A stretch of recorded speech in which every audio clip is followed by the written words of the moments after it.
ladies and gentlemen, Steve Siebold. Good job, man. You're awesome. You're the best. Thank you. Thank you.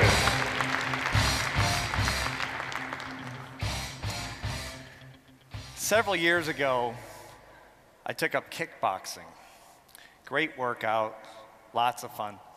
So I'm in the kickboxing club one day, and the owner comes up to me. He says, Steve, would you like me to set you up with a sparring partner so you'll have someone to practice with? And I said, yeah, sure. So he introduces me to this guy named Big Jim. This guy is 6'4", 300 pounds, solid muscle. No kidding. He says, Steve, not only is Big Jim the 3-time arm wrestling champion of the world, but he was Muhammad Ali's bodyguard back in the 70s. And I'm thinking, Muhammad Ali needed a bodyguard? You know, and I gotta fight him? This is crazy, this is nuts. So I'm in the ring with this monster. I'm in the ring with him. This is like Hulk Hogan versus Pee Wee Herman. Not good. So I'm in the ring and I'm bouncing around doing my little thing I learned at the kickboxing club, right? You know, punching and kicking and he's not even swinging at me. He's just walking around. He's got this big chest like this. He's walking around like this, looking mean. And at one point he goes, go ahead, you can hit me as hard as you want. And I already was. So I'm bouncing around like this, and finally he starts to look like he's getting mad, and his face got a little red, and he goes, look, you got 3 seconds to give me your best shot. Like, we're on the street. You got 3 seconds or I'm knocking you out. Like, where's the owner? Where's the owner? Come back, help me. I didn't know what to do. I mean, what would you have done, right? So I'm bouncing around like this going, I'm gonna die, I'm gonna die, I'm gonna die. I don't know what to do, I don't know what to do. And finally I went, ah-ya! And I punched this gorilla as hard as I could, right in the groin. Yeah, it was a good shot too. He catches my fist in the palm of his giant hand. Now his face is beet red. The veins in his neck are bulging out. And I said, I'm dead, aren't I? And he said, you would be if we were on the street. And I was like, oh, thank God. He said, that was a really stupid move. What were you thinking? I said, you scared me. I'm a tennis player. You scared me. I didn't know what to do. And he says, Steve, look, think about it. I got at least 100 pounds on you. I've been fighting professionally for 30 years. He says, Steve, you're fighting a fight you can't win. The only way to win a fight you can't win is not to fight. You should have run out of the ring. I said, where were you 2 minutes ago when I needed you, you know? But I thought to myself, that is nonlinear thinking. And it never crossed my mind.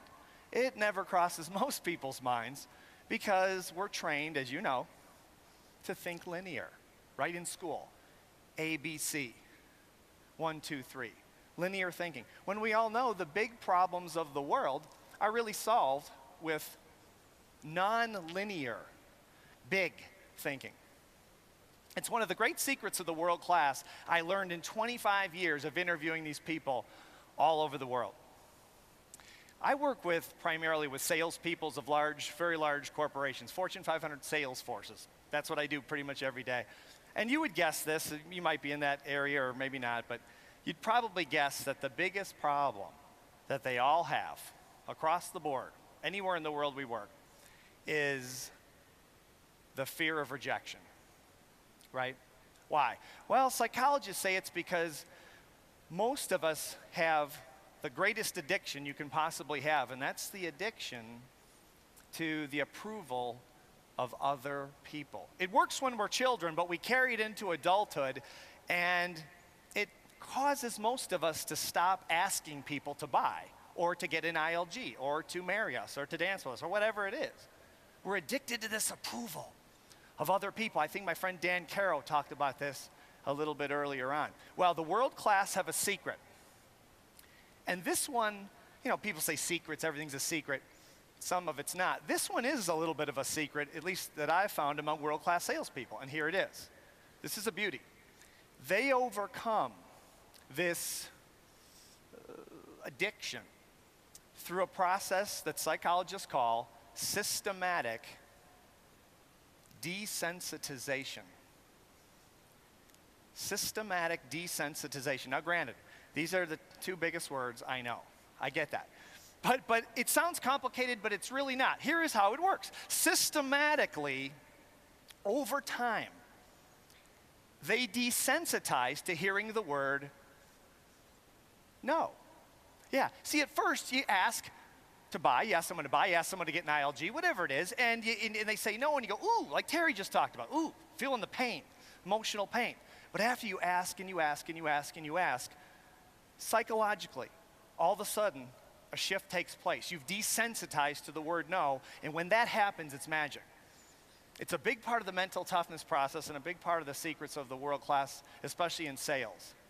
Once it happens, they start to see everything as a game.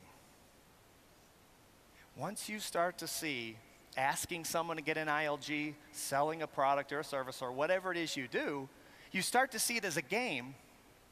You no longer associate emotional pain with the word no. And then what happens as a result? You start asking everyone.